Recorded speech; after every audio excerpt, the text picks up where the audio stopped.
안녕하세요. 혼자 공부하는 파이썬 59강입니다. 오늘 강의에서는 302페이지에 있는 조기 리턴과 함께 리스트를 평탄화하는 재기함수 만들기 부분에 대해서 살펴보도록 하겠습니다. 일단 조기 리턴에 대해서 살펴보도록 하겠습니다. 우리가 이전 강의에서 지금 화면에 있는 것과 같은 코드를 작성했는데요.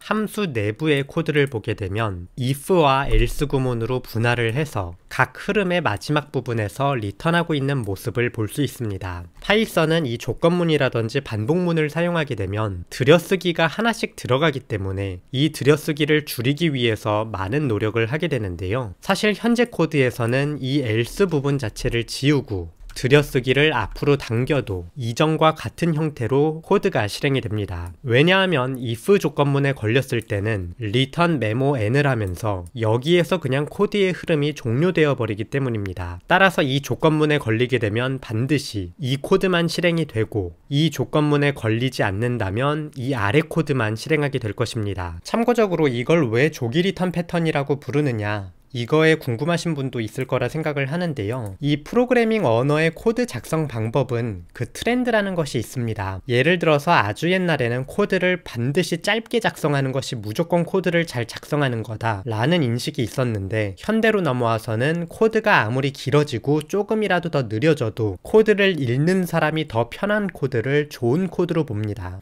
이런 것들은 모두 트렌드라고 볼 수 있기 때문에 또 먼 미래에는 바뀔 수 있을 거고, 그때는 또 우리가 그거에 적응을 해야 합니다. 이 프로그래밍 언어 초창기에는 이 리턴 키워드를 함수의 실행 흐름 가장 마지막에 적는 것이 유행이었습니다. 예를 들어서 이 리턴 키워드를 빼놓고 코드를 한번 보도록 하겠습니다. 이전 코드로 돌릴 수 있게 else도 붙여보도록 하겠는데요. 이렇게 코드를 놓고 보면 이 memo n이라는 코드와 이 temp라는 코드는 함수 실행 흐름의 가장 마지막에 위치해 있는 것을 볼 수 있습니다. 그렇기 때문에 여기에는 리턴 키워드를 붙여도 된다 라고 사람들이 생각을 했었습니다. 그런데 방금 살펴보았던 이 조기 리턴 코드로 돌아오게 되면 리턴을 빼놓고 보았을 때 이 첫 번째 memo n은 함수 실행 흐름의 가장 마지막에 위치하고 있지가 않습니다. 그냥 지나쳐가는 중간 과정일 뿐이죠. 그래서 옛날에는 여기에다가 리턴을 붙이면은 몰매를 굉장히 많이 맞았습니다.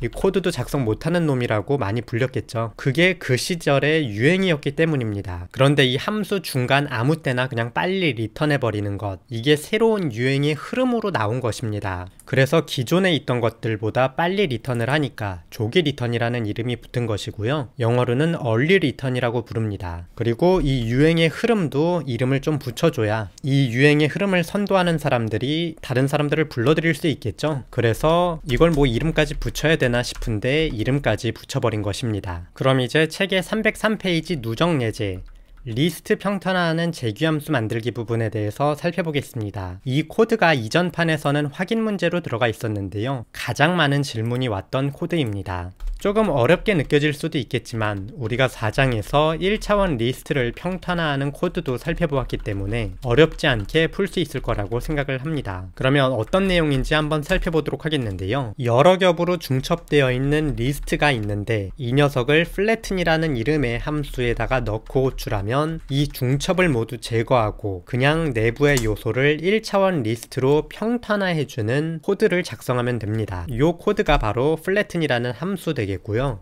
이 내부의 코드를 작성을 해서 이러한 결과가 나오게 구성해 주시면 됩니다. 사실 지금까지 배운 내용들을 모두 활용하면 이 코드를 구현할 수 있습니다. 4장에 있던 1차원 리스트 평탄화 코드를 함께 보면서 활용해 보시면 좋을 거라고 생각을 합니다. 그러면 간단하게 작성하셨다라고 가정을 하고 함께 작성을 해보도록 하겠습니다. 일단 잘은 모르겠지만 이 리스트에다가 반복문을 한 번쯤 적용을 해보고 싶습니다. 그래서 그냥 for item in data라고 반복을 돌려서 아웃풋에다가 append를 통해 아이템을 append 해보도록 하겠습니다. 이렇게 코드를 입력하고 실행하면 그냥 있던 내용 그대로 나오겠죠? 그런데 코드를 보다 보면 리스트들은 조금 이상하게 들어갔지만 리스트가 아니었던 그냥 이 7이라는 값은 제대로 들어간 것을 볼 수 있습니다. 따라서 if 조건문으로 분기를 해서 아이템의 타입이 리스트라면 무슨 다른 처리를 좀 해줘야 될 것 같고, 리스트가 아닌 경우에는 그냥 요 코드를 활용하면 될 것 같습니다. 그래서 패스를 넣고 코드를 실행해 보도록 하겠는데요. 코드를 실행해 보게 되면 오른쪽과 같이 7은 제대로 들어간 모습을 볼 수 있습니다. 그럼 이제 이 리스트일 때 어떠한 처리를 해줘야 되냐가 문제가 되는데요. 우리가 4장에서 1차원 리스트 평탄화를 알아보았을 때처럼 아웃풋에다가 익스텐드를 활용해서 아이템을 넣어 보도록 하겠습니다. 이렇게 코드를 입력하고 실행하면 1차원 리스트 부분까지는 모두 괄호가 해제되어 결과가 나오는 것을 볼 수 있습니다. 여기에서 이제 마지막으로 문제가 되는 것은 이 5,6 3차원으로 중첩된 리스트 부분입니다. 그럼 이제 이 부분을 어떻게 해야 되는지가 애매한데요. 이 부분도 평탄화를 그냥 해주면 될 것 같습니다. 그래서